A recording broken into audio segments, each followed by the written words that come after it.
stuff today. Really important stuff because in this week's parsha,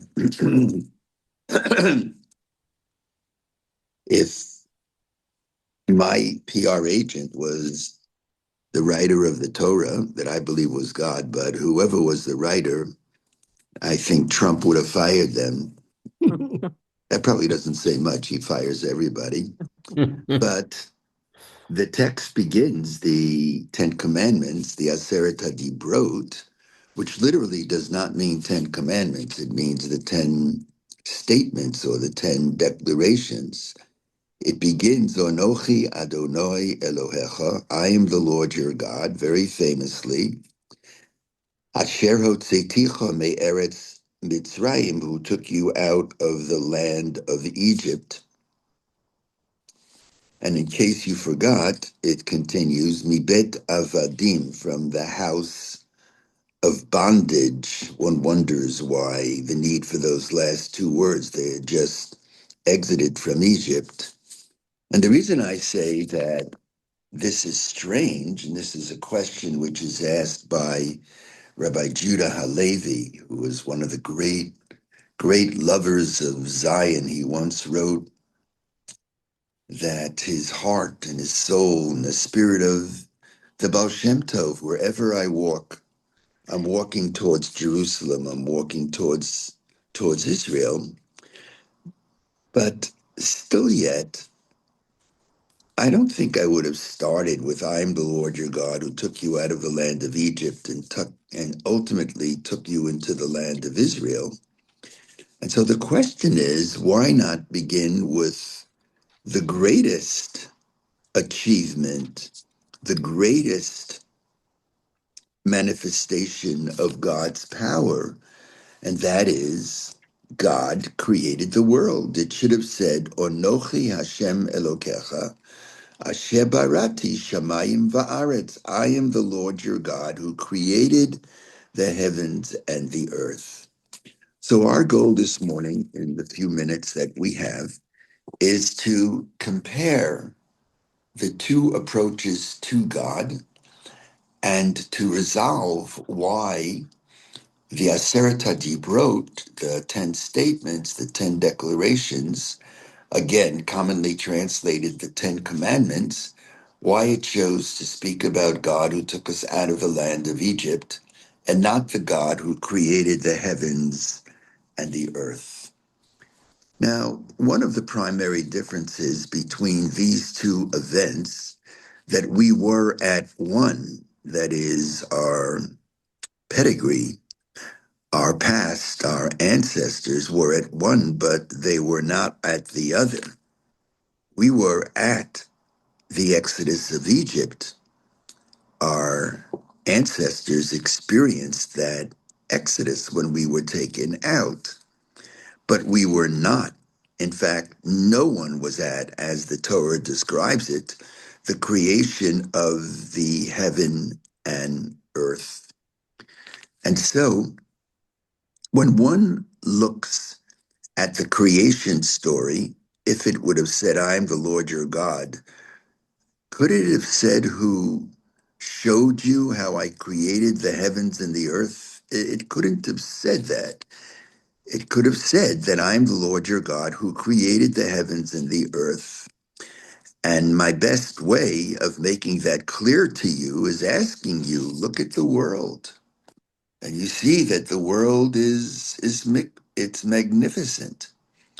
And that is really the approach to a world that falls into the category of what's called a cosmological argument or the teleological argument.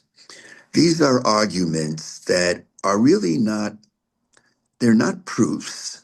In fact, there is no proof of the existence of God, I would argue, because if you prove God, that means one is able to define God. And a God who can be defined is not a God. We are created in the image of God. God is not created in our image. One cannot prove God's existence. In fact, The medieval rabbis say that if you've proven God's existence, you know that your proof is flawed because God is beyond existence. The approach of I am the Lord your God, the approach to belief in God because God created the world is on this, the 16th day of Shvat. Yesterday was Tu B'Shvat, the day when we celebrated Chag HaIlonot, the New Year of Trees.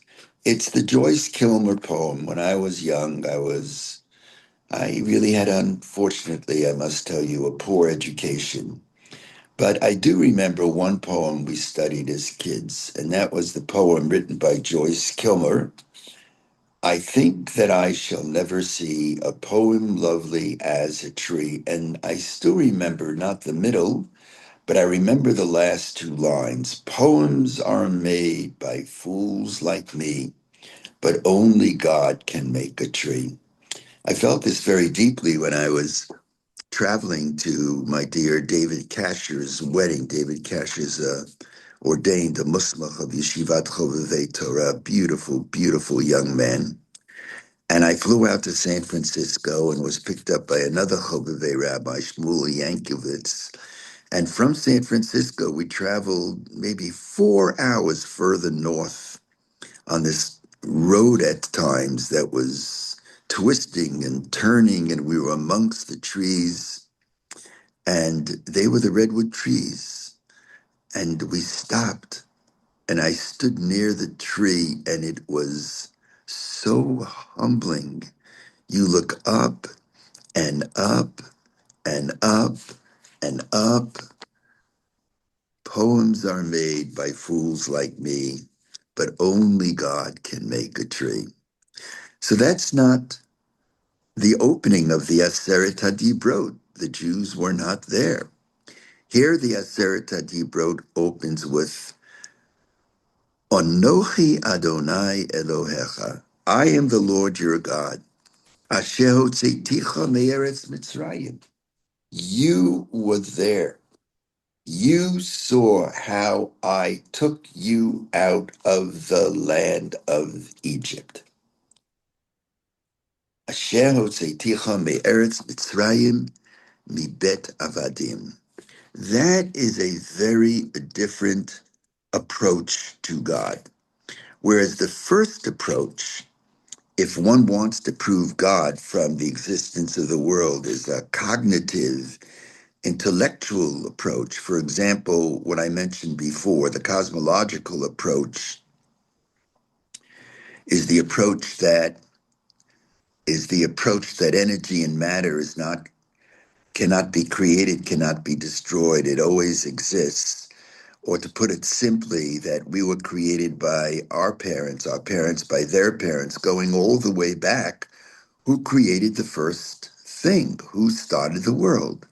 And the cosmological approach says, well, the world was created, as Nachmanides said, yesh me'ayin, creatio ex nihilo, something from nothing. From nothing, God has the power to create something. Now that's a leap of faith, although it's also the case that if one believes that the world is eternal, creatio ex aliquo, that we were created from something, it's also a leap to think that something was always in existence. Things have a start and things have a finish. That's the cosmological approach.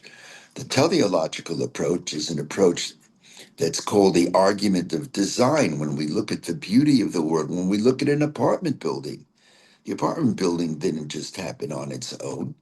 It was put together by an architect, by a construction manager.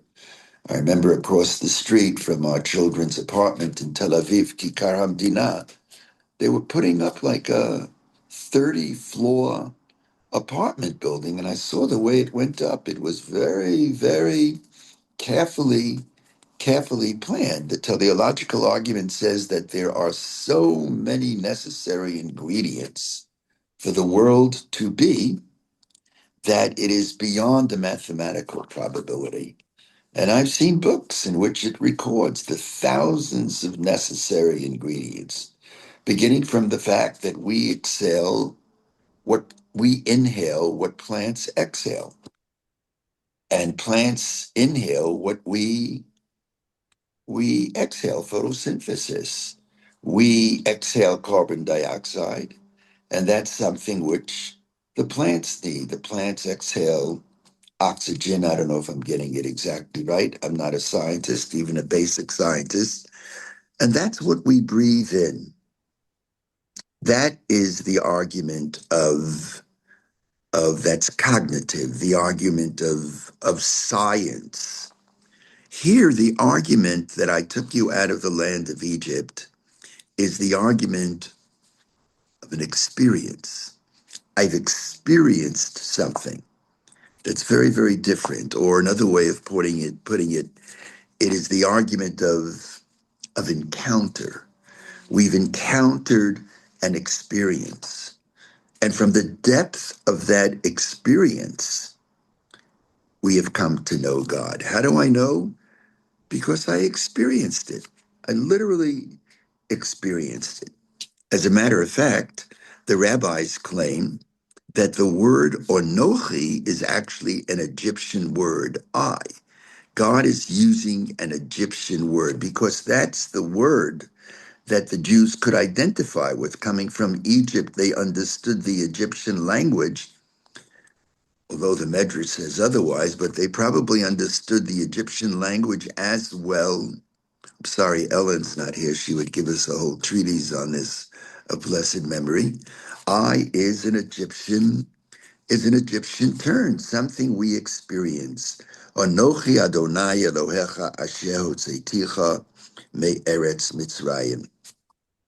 And as a matter of fact, that word Mitzrayim, which you've often heard me said, Mitzrayim is the Hebrew for Egypt, but the root of the word Mitzrayim is tsarot, tsarot or tsar. Tsar means distress, the tension, the pain, the darkness. Onochi Hashem Elokecha asher hotzitecha me'eretz Mitzrayim. It means that God is saying, I took you out of Egypt. And as God said to Moses, when Moses first encountered God at the burning bush, which by the way, Sineh sounds like Sinai, and it takes place in the same place where the Ten Commandments were given. It takes place in Chorev, and it takes place through the medium of fire. There was fire at Revelation, and there was fire at the burning bush experience. God says to Moshe, my name is not I am that I am. That's the cosmological and teleological argument. That's the cognitive argument. The Maimonidean argument, who believes that everything in this world can be understood through thought. There's nothing beyond thinking, beyond comprehension. But the true way of defining Ehyeh Asher Ehyeh is not I am that I am. I will be that which I will be. Which that same Rabbi Judah Halevi, who wonders why Egypt is mentioned in the Aseret HaDibrot, says, I will be that which I will be means, and Rashi makes this statement, I will be with you in this moment of distress, in this tzara, just as I will be with you in other moments of distress. There have been many Mitzrayims. There have been many Egypts. We're all familiar with the song of the Kutzka, Kol ha'olam kulo, geshet sar ma'od. The whole world is a very narrow bridge. And that word tsar, that's Mitzrayim. Those are the essential two letters of Egypt. The whole world is a narrow bridge, but the main thing is don't be afraid. God is with you. God is going to, from the depths of the dungeons and the pits of hell, God is going to raise you up and you're going to make it against all odds. I took you out of Egypt and there'll be other Egypts. There's going to be the destruction of the first Commonwealth, the first temple. There's going to be the destruction of the second Commonwealth, the second temple. And then we're going to go on, and there's going to be the Bar Kokhba rebellion, where we had a dismal loss, and we're going to go on.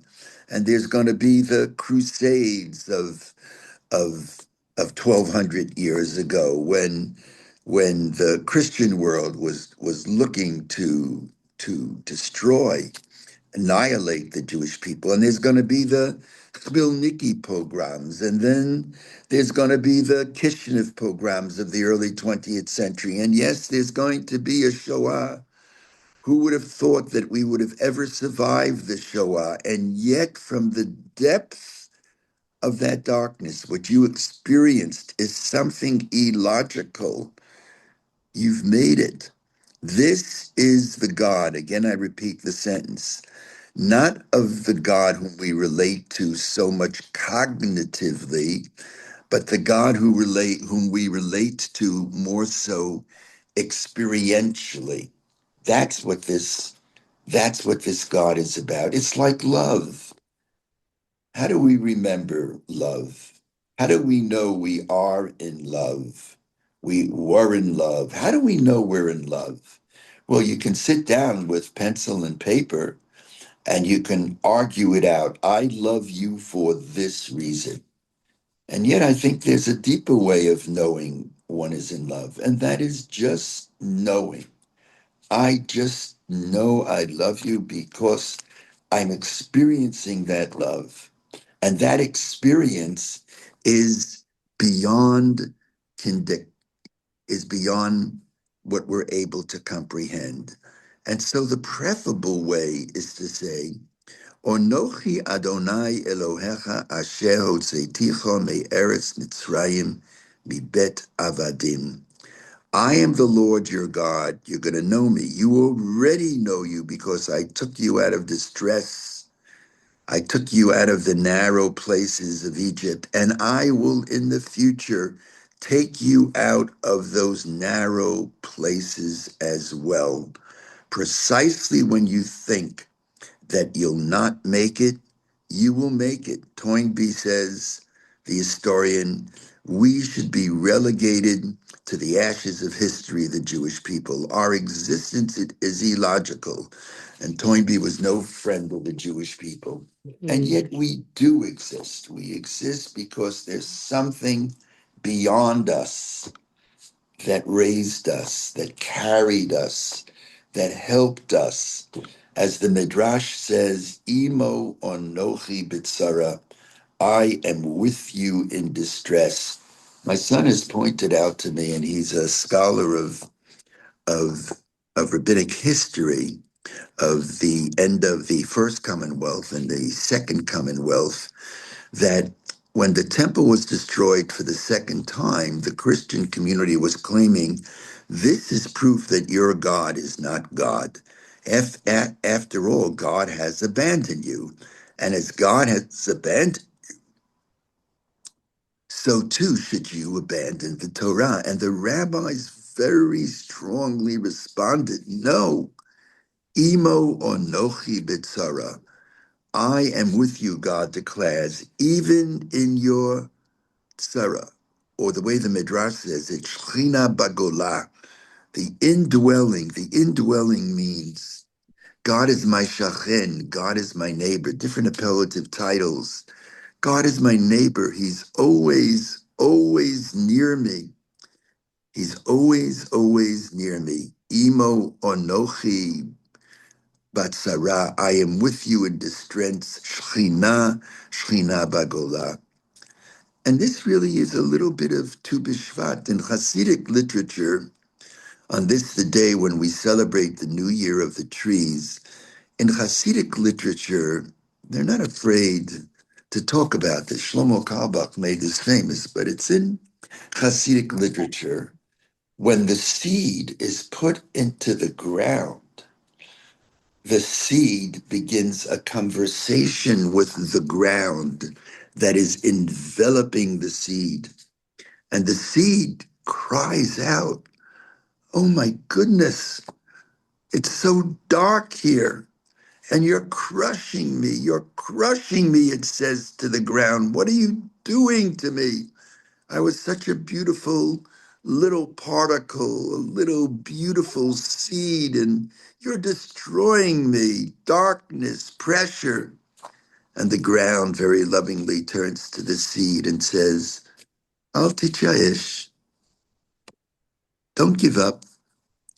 From the seed, from the darkness, from the pressure, you will become and you will grow into a gorgeous tree with a trunk that is strong and branches that wave in the winds that will produce beautiful leaves and beautiful, beautiful fruit. Even Tu B'Shvat is an expression of you were in distress, but I saved you. So let me, for the last few moments, just speak about this in a legalistic manner. There is a question asked by authorities whether belief in God is a mitzvah.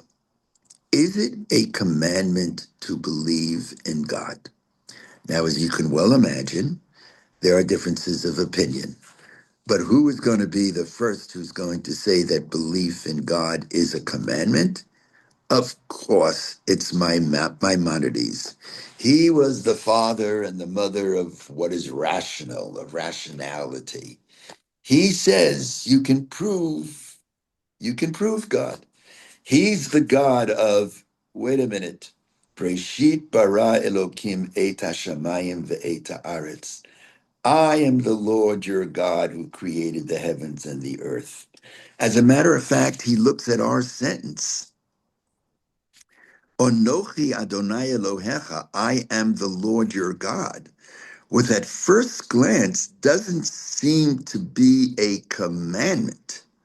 That is why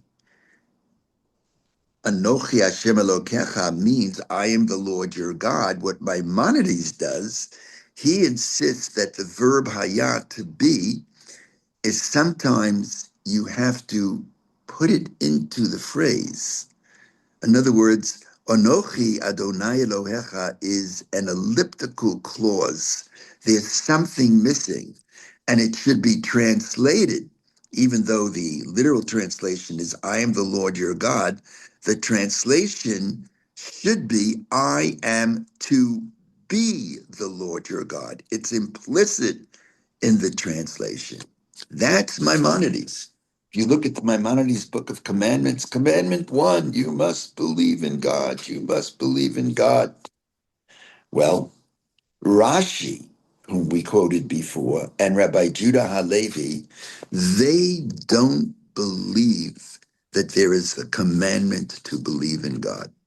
Why? Because commandment of belief is beyond cognition, and it's a belief. It's a belief. It's a feeling. It's an emotion. And as we have said so often, feelings are neither right nor wrong. They just are. Some people feel that there is a God. Other people feel that there is no God. So for Rashi and Rabbi Yehuda Halevi, belief in God is not a commandment. Now listen well. But for Rashi, belief in God is not the reason why people perform the mitzvah, but it is the result of the mitzvah. Let me say it on the plane that we're talking about, and that is the beginning is not to believe in God. The beginning is to experience Jewish history. And from the depths of Jewish history, from the Toynbee argument that says Jews should no longer exist, the Romans are not here, the Greeks are not here, the Byzantines are not here, the Ottomans are not here, they're all not here, but we are here. What that says is that the beginning point is when one analyzes history, we could not have been if there were not some kind of superpower, if there were not God. From the depth of that experience, from the depth of history, I come to believe And in a certain sense, there are mitzvot whose ritual are attempts to reenact that experience. That's why on Passover, we don't just remember that we left Egypt, we try to re experience it. And so we eat the bitter herbs. We eat the matzah, the food of Egypt. We eat the matzah, which was also the food which we ate when we left Egypt. We drink wine as a celebration of our freedom. Or let me put it this way, in a way that I first heard from my dear friend, Rabbi Shlomo Riskin, and I pray for his full recovery, my dear Shlomo. He would say, the mitzvah is not the result of believing in God, but it is the means to believe in God. The mitzvah is not the last step, the step after God. It is the step before. Again, the way Rav Shlomo said it, the mitzvah may not be the result of belief in God. That is, that God commands and therefore I do. But it may be the means through which I believe in God, because the mitzvah is the ritual of experience. And from that experience, I come to know God. I come to know that God exists. And I want to just, for your consideration, talk a little bit about the moment we all experienced just a while ago when Ron Gvilis, when the last hostage was found. Let's think about this. This was a man who was in the darkness. He was in the tunnels. And then hundreds, hundreds of Israeli soldiers on a tip from some informant that Israeli intelligence got. Hundreds of soldiers go to a graveyard, if you can call it that, in northern Gaza. And they're joined by scores of forensic experts. And they're joined by dentists because they need to identify bodies. They need to identify the bodies. And sometimes you need the dentistry and you need those x-rays to make the identification. And they dig up one grave, then two graves, and 10 graves, and 20 graves. And he's still not found. And only till they came to the 250th grave, which incidentally is the numerical value of Ron, Resh Nun, suddenly they find him. And their language was one of soldiers who were down there whispering to each other these words, Ron Babayit, Ron is home, Ron is in the house, Ron is in the house, he's coming home. And arms around each other, those who pray every day and who don't pray every day, who put on tefillin, who don't put on tefillin, who light candles Friday night, who don't light fire, they put their arms around each other and they start singing, Ani Mamin, I believe. Ani Mamin B'emunah Shlema, I believe. And then instinctively, they begin hatikva, at attention. And when Ron's body was taken to Meitar to be buried, hundreds of police cars and other security cars were escorting the body, and people were on the sides of the road. I believe these were people who were experiencing something. Now, for some, maybe it wasn't God, but for many, it was God. There was something happening that was beyond belief. Umi kamcha Yisrael goyachad ba'aretz. When Sharansky came in, he when Sharansky came in, he was talking about what he experienced in the dungeons and the gulags. Everything logical would have said, this man can't make it. He's a little guy. He's not going to make it. He was in solitary for half the time he was in prison. He was in punishment cell for 410 days, and he made it. He came out. The first thing he did when he came out is he insisted with Avital that he go to the kotel. Onochi Adonai Elohecha. I am the Lord your God of your experience, who took you out of the land of Egypt. These past 2 years have been years of darkness, but they've been remarkable years. Remarkable years. When Jews in Israel, everyone joined the army. Some in the green fatigues, and some were not in Sahal, the IDF per se. Everyone was helping. You know, even I was watching people who are confined to wheelchairs. They walk in wheelchairs. They were helping. Everyone was doing. Everyone was falling over each other. And here too, in the Golan, there were many people who were doing things. It was sort of like a replica of the Soviet Jewry movement. During the Soviet Jewry movement, we marched and people were marching for the hostages here. We put up signs and pictures of Sharansky and others. We put up signs of the hostages. We wore bracelets. We wore necklaces with the names of the hostages around our necks. I mean, the existence of Soviet Jewry. How could it be? After the Russian Revolution, the Communist Revolution of 1917, communism no longer is. It's gone, at least in the Soviet Union. It still has pockets. It no longer is. How did that happen? Now, I could say, well, it's because of the power of human beings, and that's true. But I think if we say that it's our power alone, it's just, it's a little too viel. It's too much. We have to be humble and recognize that we're part of a covenantal partnership with God. God couldn't have done it alone, but there's no way we could have done it alone. And just so that we get a sense of the experience, Julie has suggested that let's show that video of the soldiers after they discovered the grave and the body of Ron. Let's watch that. Sit back and we'll be experiencing that moment of Sinai. I am the Lord your God, no matter how dark it is, no matter how dark. Ye or let there be light.